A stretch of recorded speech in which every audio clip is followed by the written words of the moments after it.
우리가 오늘 여기에 모인 우리 모두는 주님의 혼인잔치에 초대받은 자인 것을 믿으십니까? 예, 여러분들은 다 주님의 혼인잔치에 초대를 받은 자들입니다. 왜냐하면 우리가 부르심을 받았거든요. 그리고 우리가 그 부르심에 거절하지 않는다면 주님은 우리를 초대하실 겁니다. 그런데 부르심을 받았다고 해서 그 자체만으로 우리가 혼인잔치에 참여할 자격이 있다는 것은 아닙니다. 물론 우리가 초청을 받을 수 있는 자격은 있지만 초청을 받았다고 해서 모두 다 그 택함을 받은 자들이 아니라는 겁니다. 그래서 22장 14절에 보시면 청함을 받은 자는 많되 택함을 입은 자는 적다라고 되어져 있습니다. 그러면 우리가 부르심을 받은 자들입니다. 그죠? 우리가 부르심을 받은 자면 그 다음에는 뭐가 있습니까? 그 다음에는 혼인 예복이 필요합니다. 그러니까 구원 하나 가지고는 부족하다는 겁니다. 물론 구원이 정말 중요합니다. 그러나 구원 가지고는 혼인잔치에 못 들어갑니다. 왜냐하면 그리스도 심판대 앞에 섰을 때 고린도후서 3장에 보면 그리스도 심판대 앞에 섰을 때 그 그리스도의 그 우리들의 공적이 불로 다 태워버립니다. 불로 태워버리고 남는 것만 상급이 되어버리거든요. 그러면 불로 다 태워버리게 되면 상급이 없는 사람들은 뭐만 남느냐면 불 가운데서 구원을 받게 되는 겁니다. 그러니까 옷은 있긴 있는데 예복을 입지 않은 상태이기 때문에 그들은 혼인잔치에 들어갈 수가 없게 되는 겁니다. 많은 분들이 예수 믿고 구원받으면 된다는 것, 이걸로 딱 끝난 경우가 너무 많아요. 그러니까 구원은 받았는데 변화가 안 되는 거예요. 수십 년 동안 교회를 다녔는데도 변화가 안 일어납니다. 그런데 아는 거는 진짜 많아요. 또 너무 똑똑해요. 그런데 삶으로 살아내지 못하니까 그냥 저게 무슨 그리스도인이냐고 하면서 그 사람을 신뢰하지 않는 겁니다. 이게 뭐냐면 구원받았다는 그 하나만으로 그냥 교회가 멈췄기 때문에 그 이후에 또 다른 예복이 있다는 것을 알려주셔야 되는데 안타깝게 이걸 안 알려주다 보니까 구원받으면 예수 믿고 천국 죽고 천국 간다 이렇게 알아버리는 겁니다. 자, 그러면 성경에서 말하는 혼인 예복이 무엇인가라는 겁니다. 자, 성경에서 예복이나 옷은 우리의 의를 말합니다. 마태복음 22장 아까 11절 12절에 보시면 임금이 손님들을 불러 모아서 그리고 잔치를 열려고 하는데 거기 보니 예복을 입지 않은 한 사람이 있습니다. 그래서 친구야, 어찌하여 예복을 입지 않고 들어왔느냐. 중동시대에는 들어올 때 주인이 예복을 입혀줍니다. 입줘요. 들어오라고 옷을 주고 들어오게 합니다. 그런데 지금 이 사람은 예복을 입지 않고 들어왔어요. 반드시 이 혼인잔치에 참여하려면 반드시 입어야 될 옷이 하나가 더 있다라는 겁니다. 구원의 옷 말고 예수 그리스도의 의의 옷 말고 혼인잔치에 들어와 올 수 있는 옷이 있어야 된다라고 이야기를 하는 거예요. 요한계시록 19장 여러분 8절을 또 한번 보십시오. 그에게 빛나고 깨끗한 세마포옷을 입도록 허락하셨으니 이 세마포옷은 성도들의 옳은 행실이다 하더라. 자, 그에게 빛난 세마포옷을 입도록, 자, 옷을 차려입도록, 옷을 차려입도록, 그러니까 내가 입는 것이 아니라 이 옷을 입도록 허락을 했다라는 거예요. 그러니까 입을 사람이 있고 입지 못한 사람이 거기서 논다라는 겁니다. 자, 그럼 여기서 빛나다는 말은 뭐냐면 위시소스라는 뜻입니다. 화이트, 밝게 빛난다는 겁니다. 그 다음에 깨끗하다라는 것은 카다로스라는 헬라 뜻인데 이게 뭐냐면 더럽혀지지 않는 것, 순전하다는 뜻입니다. 자, 이게 성경에 몇 군데 써여 있는데 빌립보서 2장 15절을 한번 보십시오. 너희가 흠이 없고 순전하여 어그러지고 거스르는 세대 가운데서 하나님의 흠없는 자녀로서 세상에서 그들 가운데 빛들로 나타내며 흠없는 자녀, 흠과 점과 주름 잡힌 것이 없는 하나님의 자녀로서 세워져야 된다고 말합니다. 그리고 여기 보면 순전하다는 말이 나오죠. 이 순전하다는 말이 바로 깨끗하다, 더럽혀지지 않았다 이 말입니다. 여러분들이 하나님 앞에 순전한 삶, 요셉이 그랬잖아요.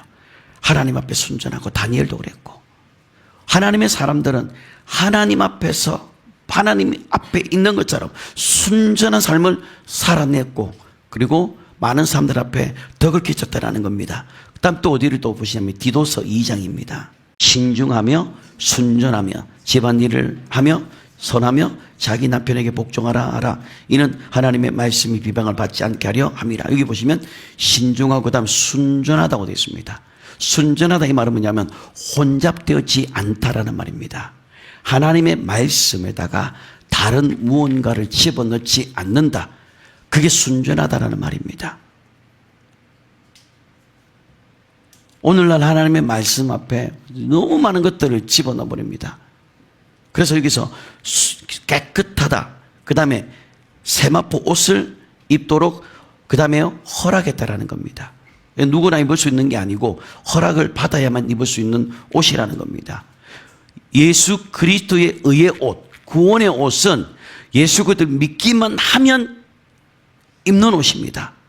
그러나 신부의 옷은 뭐가 있어야 됩니까? 그 뒤에 보시면 성도들의 옳은 행실이라 라고 이야기합니다. 성도들의 의로운 행위입니다. 우리가 구원을 받고 의롭게 된 후에 그 다음에 실질적인 그 의가 되시는 그리스도를 우리가 살아낼 필요가 있다는 겁니다. 무슨 말이냐면 여러분이 하나님의 말씀을 3인칭으로 보지 말고 1인칭으로 살아내셔야 돼요. 그 대부분이 하나님의 말씀을 3인칭으로 삽니다. 그냥 그거는 그 말씀이고 내 삶은 내 삶이고 말씀과 내 삶이 전혀 일치가 되지 않는 그런 삶을 살아가는 사람들은 성도들의 옳은 행실이 아니라는 겁니다. 그래서 우리 안에 예수 그리스도를 살아내는 삶, 그것이 바로 성도들의 옳은 행실이라고 이야기를 하는 겁니다. 예수 그리스도를 믿음으로 우리가 의의 옷을 입었습니다. 그리스도의 옷을 입혔기 때문에 이제 우리는 의롭게 됐습니다. 그 다음에 해야 될 것이 뭐냐면 그리스도를 살아내는 삶을 살아야 됩니다. 내 안에 누가 나와야 돼요? 내 안에 예수 그리스도가 나와야 돼요. 내 안에 더러운 성결머리가 놓으면 안 된다라는 거예요. 내 안에 그런 아직도 꺾이지 못하는 고집들, 자기 주장들, 변화되지 못했던 생각들, 아직도 옛 생각들, 아직도 변화되지 못하고 옛날 상처 기억하고 옛날에 그거 가지고 계속 괴로워하고 그런 생각들을 떨쳐버리고 이제는 예수 그리스도를 살아내는 삶을 살아가야 된다고 이야기하는 겁니다. 우리를 통해서 그리스도가 살아날 수 있도록 그리스도에 의해서 살아날 필요가 있다는 겁니다. 나는 십자가 안에 죽고 나라는 김지환이라는 사람은 십자가에 죽어지고 내 안에 예수 그리스도가 살아내는 삶, 예수 그리스도를 살려내는 삶을 저와 여러분이 살아내야 된다는 겁니다. 우리로부터 나타나신 그리스도, 우리 안에서 나타나는 예수 그리스도를 살아내는 삶이 우리에게 필요하다는 겁니다. 구원도 물론 필요합니다. 구원도 필수적이지만 그러나 혼인잔치에 들어가기에는 구원 가지고는 안 돼요. 제가 구원이 필요가 없다는 말이 아니고요. 혼인잔치 안에 들어가려면 그 자격이 필요한데 그것이 바로 뭐냐면 성도들의 옳은 행실이라는 것입니다. 혼인 예복을 입은 사람만이 그 혼인 예식에 참여하게 되는 겁니다. 그래서 우리가 구원받았다고 모든 것에 참여하는 것은 아닙니다. 청함을 받은 사람은 많지만 택함을 입은 자가 적다라고 성경은 이야기합니다. 내가 영은 거듭났지만 아직 내 생각이 아직도 거듭나지 못했던 옛 사람의 모습들, 그런 것들을 떨쳐버리고 벗어버려요. 그러니까 우리가 옷이 옛 사람의 옷이 있지만 그 옛 사람의 옷을 벗어버리고 이제는 의의 옷을 입고 그 다음에 신부로서 옷을 우리가 입어야 된다는 겁니다.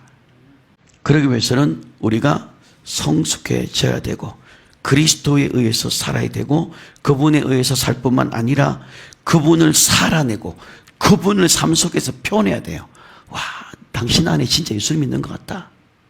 그래서 우리는 그분을 살아내고 그리고 그분을 표현해야 됩니다. 아멘.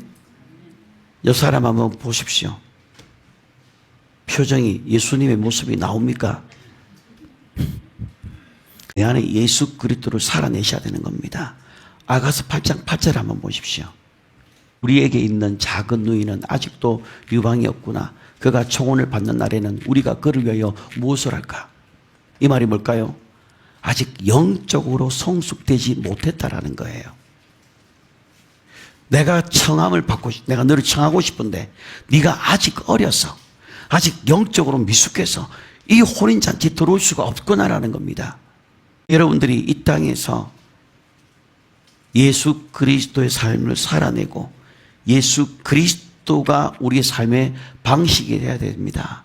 그래서 예수 그리스도를 정말로 사랑하는 삶을 여러분들이 살아내셔야 됩니다. 이것이 우리가 살아내는 그리스도인의 삶의 방식이고 이것이 우리가 혼인 예복이 될 것이고 이것이 우리의 실질적인 의가 되는 겁니다. 우리가 예수 그리스도를 믿음으로 칭의는 왔습니다. 그는 예수를 영접했기 때문에 오는 겁니다. 그러나 아직 뭘 경험하지 못합니까? 아직 그분을 체험하지 못합니다. 실제로 예수를 믿는 것처럼 하는 것이 아니고 내 안에서 예수 그리스도를 살아내고 예수 그리스도를 체험하는 삶이 있어야 된다는 겁니다. 그래서 우리가 그것이 체험이 될 때 우리로 하여금 혼인잔치에 들어갈 자격을 얻게 된다는 겁니다. 요한계시록 22장 14절도 한번 보십시오. 자기 두루마기를 빠는 자들은 복이 있으니 이는 그들이 생명나무에 나가며 문들을 통하여 성에 들어갈 권세를 받으려 함이로다. 자, 두루마기를 빠는 자들은 복이 있고 왜 복이 있습니까? 이들이 이 성 안에 들어갈 수 있는 자격이 있다라는 거거든요. 그럼 여기서 두루마기를 빤다는 말이 뭐냐면 이거 한글 성경이 잘못 번역한 겁니다. 영어로는 do입니다. doing입니다. just do입니다. 행하는 겁니다.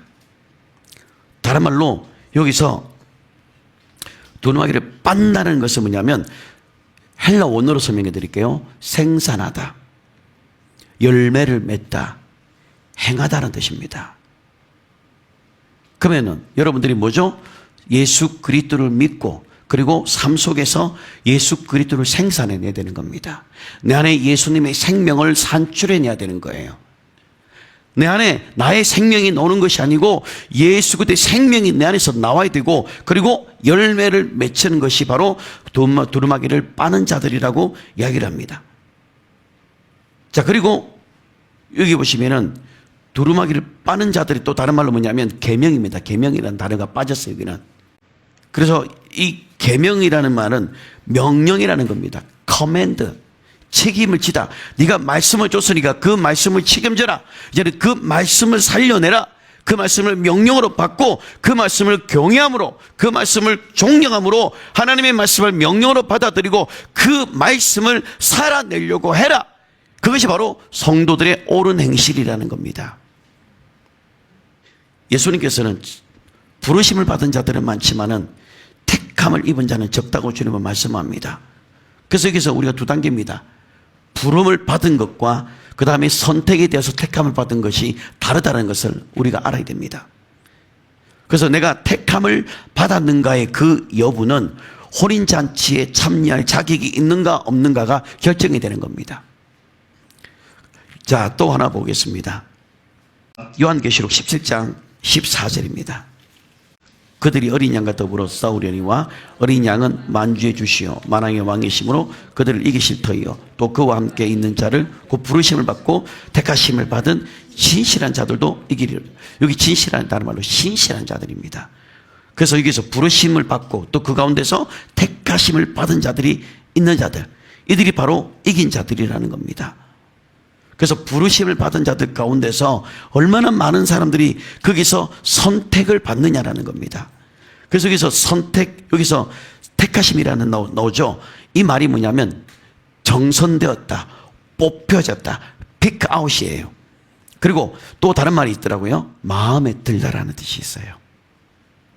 하나님이 보시기에 마음에 드는 사람들에게 예복을 입혀주는 거예요. 또 다른 말로 뭔지 아세요? 우수하다, 으뜸이다, 먼저 된, 이런 뜻입니다. 그래서 첫째 부활은 누가 먼저 된겁니까? 먼저 된 자. 그래서 우선 익은 자가 들어가게 되는 겁니다. 그래서 여러분들이 우리가 구원에 대해서는 부르심을 받았지만 혼인잔치에 대해서는 우리가 선택받아야 됩니다. 주님이 보실 때, 야, 나 너 데려가고 싶다. 제가 조그만 밭을 하는데, 제가 참 취미생활 하는데요, 제가 거기서 깨달은 게 뭔지 아십니까? 뭘 실수를 하다가 이게 하나 떨어졌어요. 방울토마토가. 제가 그걸 어떻게 했는지 아세요? 버렸어요. 익지도 않았는데 버렸어요. 왜? 내가 주인인데 주인석에 필요가 없는 거예요.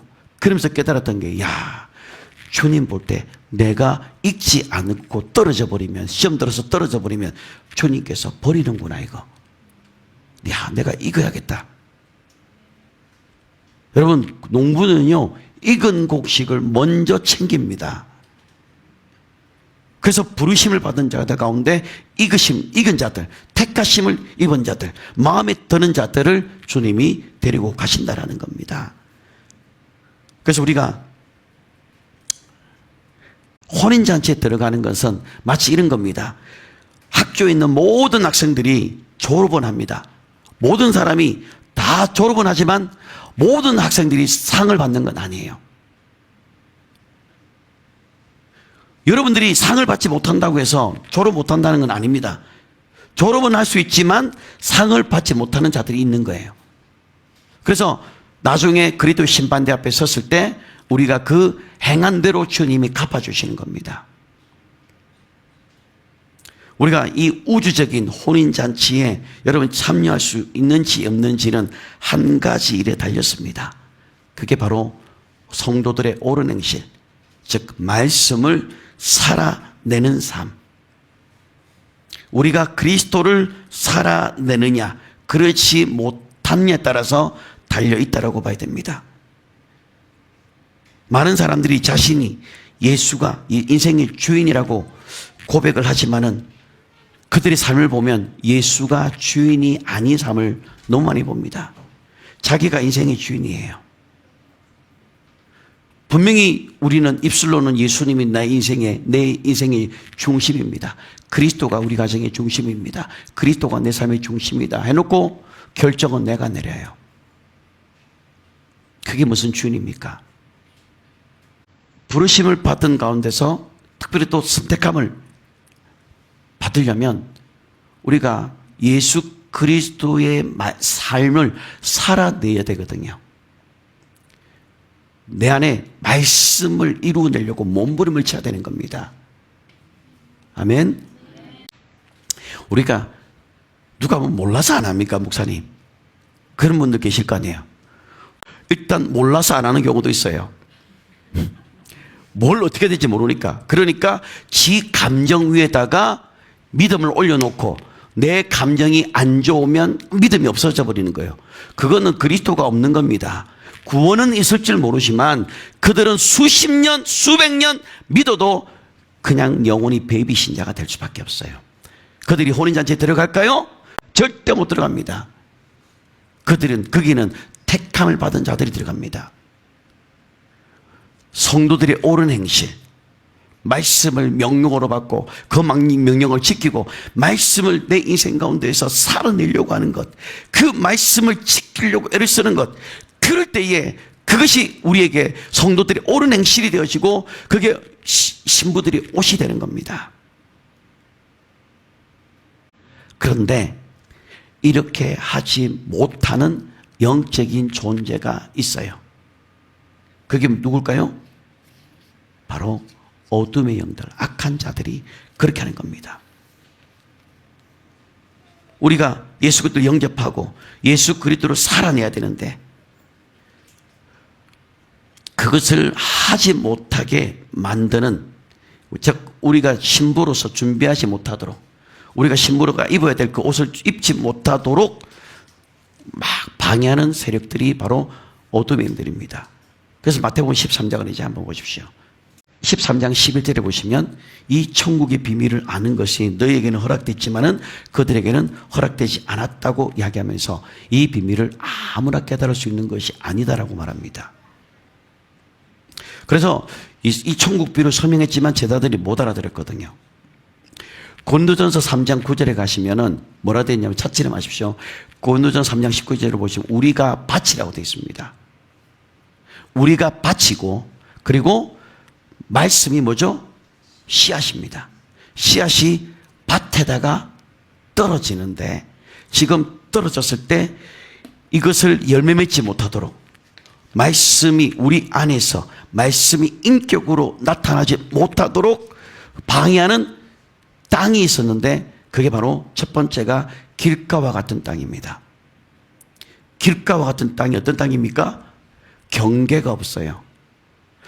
밭과 길가가 경계가 없는 곳에 떨어진 상태를 말합니다. 이들은 어떤 자들이 되냐면 세상의 한 발, 교회의 한 발, 신앙의 중립의 상태입니다. 차가 중립으로 놓으면 차 절대 안 갑니다. 신앙도 중립입니다. 영적 성장이 없는 거예요. 길가와 같은 사람들. 그래서 길가의 특징이 뭡니까? 사람들이 밟히잖아요. 밟히시니까 그 길가가 단단해지니까 씨앗이 떨어지면 뿌리를 내립니까? 못 내립니까? 못 내리죠. 내릴 수가 없습니다. 사람들이 왕래에 의해서 밟히시니까. 그러면 우리의 마음밭이 뭐예요? 길가와 같은 사람들은요, 우리의 마음밭이 사람들이 왕래하는 것처럼 세상에 있는 것들로 염려와 근심과 불안과 온갖 것들이 내 안에 왔다 갔다 하면서 이게 너무 잘 다져져가지고 하나님의 말씀이 떨어졌는데도 깨달지를 못하고 그리고 길가에 떨어지니까 누가 먹고 갑니까? 공중의 새가 먹어버립니다. 그 공중의 새가 누굴까요? 바로 마귀입니다. 악한 자가 가져가 버리는 겁니다. 그러니까 교회는 왔는데 길가와 같은 사람이 교회는 왔는데 가져온 것 아무것도 없고 나갈 때도 가져가는 게 아무것도 없는 거예요. 그러니까 기억나는 것도 없고 그냥 교회만 중립 상태에서 그냥 다니는 겁니다. 이런 상태를 요한계시록에 보시면은 예수님께서 이렇게 말합니다. 내가 네 행위를 아노니 네가 차든지 덮든지 둘 중에 하나라는 겁니다. 네가 차지도 아니하고 덮지도 아니하니 내가 내 입에서 너를 토하게 되겠다. 가정스러운 거예요. 그래서 이 길가는 밭의 중심이 아니라 길 사이의 경계에서 이 왔다 갔다 하면서 그냥 세상에 왕래가 심하고 그러면서 그게 마음이 밟혀가지고 굳어져 있는 상태입니다. 사람들한테 하도 대이니까 마음이 이제 굳어져가지고 이제는 마음이 안 여는 거예요.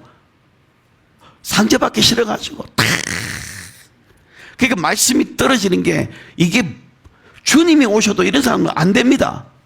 마음밭이 안 좋기 때문에. 말씀이 떨어졌는데 못 들어갑니다. 이미 뭐죠? 왜 못 들어가냐면 이미 다른 것들로 점유되어져 있기 때문에 그래요. 우리 안에 하나님의 말씀이 떨어져서 말씀을 살아내려고 하고 예수 그리스도를 살아내려고 해야 되는데 이미 다른 것들이 점유되어 있었기 때문에 예수 그리스도가 들어올 틈이 없는 겁니다. 그래서 이런 사람들은 메시지를 듣고 고개를 끄덕끄덕 동의하고 수긍할 수는 있을지 모르지만 그들의 마음이 굳어져 있기 때문에 말씀이 들어갈 틈이 없어서 그들이 마음으로부터 이 마귀가 이 말씀을 낚아채 가기 때문에 결국은 아무것도 가지지 않은 상태가 되어지고 결국 집에 갈 때도 아무것도 가지지 못하고 집으로 돌아가는 그런 상태가 되어버리는 겁니다. 천국의 말씀을 듣고 깨닫지 못할 때는요, 악한 자가 옵니다. 여러분, 말씀에 문제가 있는 것이 아니고요. 여기서 뭐에 문제가 있는 거죠? 자기 마음 밭의 문제라는 거예요. 그래서 악한 자가 와서 마태복음 13장 19절에 보시면은 말씀을 듣고 깨닫지 못할 때는 악한 자가 와서 부러진 것을 빼앗는다고 했는데 그 악한 자가 바로 사탄입니다. 사탄은 절대로 잠을 자지 않습니다. 말씀이 떨어지면 낚아칠 기회를 엿보고 있는 겁니다. 여러분의 마음 상태가 그런 사람이 저는 없기를 바랍니다. 길가와 같은 마음의 상태가 되어서 세상의 일로 인해서 마음이 너무나도 다쳐져 가지고 말씀이 떨어져도 그 마음이 막 머리가 복잡한 거예요. 예배를 드려도 복잡한 거예요. 주님께 집중 못하고 그냥 세상의 이유 근심으로 머리가 복잡해 가지고 앉아도 예배를 드리는 그런 예배가 아니죠. 그냥 예배를 드렸다고 할지만은 주님이 그 안으로 들어와야 되는데 주님의 생각으로 충만해져야 되고 예수 그리스도로 내 마음이 완전히 점령당해야 되는데 이미 다른 것들로 점유당해져 있으니까 말씀이 떨어져도 안 자라는 겁니다. 이들이 바로 복잡한 생각을 가지고 있는 거예요. 그래서 길가에 있는 사람의 특징은 너무 복잡해. 그리고 그 복잡한 생각으로 불안하고 염려하고 근심에 사로잡혀 있고 그걸로 인해서 마음이 점점 굳어져 가고 그리고 기도할 힘도 없고 마음속에서 탄식만 나오고 절망만 나오고 낭망하고 그래서 나중에는 살고 싶은 마음도 없고 그냥 죽고 싶다는 생각이 입에서 늘어오고 입에서는 짜증과 원망이 막 그냥 나오는 거예요. 속에 볼케노가 있는지 화산이 터졌는지 막 이런 상태가 바로 길가와 같은 상태이고 마귀는 이렇게 우리의 마음을 이렇게 만들어서 시무단장하지 못하게 만듭니다. 말씀을 맺겠습니다. 여러분 결국 우리는 좋은 땅이 되어야 됩니다. 좋은 땅은 말씀을 듣고 지키고 인내하면서 지키는 거예요. 그 말씀을 살아내는 겁니다. 말씀대로 살아내려고 하시고 여러분 안에 하나님의 말씀이 기둥같이 세워져서 그 말씀을 살아내고 여러분의 삶 속에서 예수 그리스도를 살아내는 삶을 사시기를 주님의 이름으로 축복합니다. 옆 사람한테 말씀을 살아내자. 말씀을 살아내자. 옆 사람한테 하세요. 말씀을 살아냅시다. 말씀대로 삽시다. 말씀을 이루어냅시다. 그래서 여러분들이 정말로 성도들의 옳은 행실을 하시면서 주님이 보실 때 야, 너 마음에 든다. 너 내가 찜했어. 그러면서 예복을 탁 입혀줘서 여러분들이 나중에 혼인잔치에 여기 있는 모든 자들이 다 주님의 혼인잔치에 들어가기를 주님의 이름으로 정말로 소원합니다. 기도하겠습니다. 하나님 감사합니다. 저희들 주님의 정결하고 순결한 신부로 우리가 단장되어지고 싶습니다. 그러나 마귀는 우는 사자처럼 산피자를 찾아다니고 마귀는 방학도 없고 휴가도 없고 쉬지도 않는데 그 마귀에게 우리의 마음이 빼앗기지 않도록 우리의 마음을 지키게 하여 주옵소서. 우리로 지킬 만한 것보다 내 마음을 지켜라. 생명의 근원 이에서 난다는 말씀처럼 우리의 마음을 지키게 하시고 그 마음에 하나님의 말씀이 뿌려지게 하시고 말씀대로 살아내는 삶을 저희들이 살게 하여 주시옵소서. 우리의 삶을 통해서 예수 그리스도가 나타나는 삶, 예수 그리스도를 살려내는 삶을 살게 하시고 마침내 우리가 하나님 의의 옷뿐만 아니라 신부로서 단장할 수 있는 그 옷을 우리가 입을 수 있게 하여 주셔서 마침내 우리가 천년 왕국에 들어가서 그 혼인잔치에 여기 있는 모든 자들이 다 들어갈 수 있도록 영적으로 성장하게 하여 주시옵소서. 우리의 마음이 굳어지지 않도록 늘 깨어있는 자가 되게 도와주시옵소서.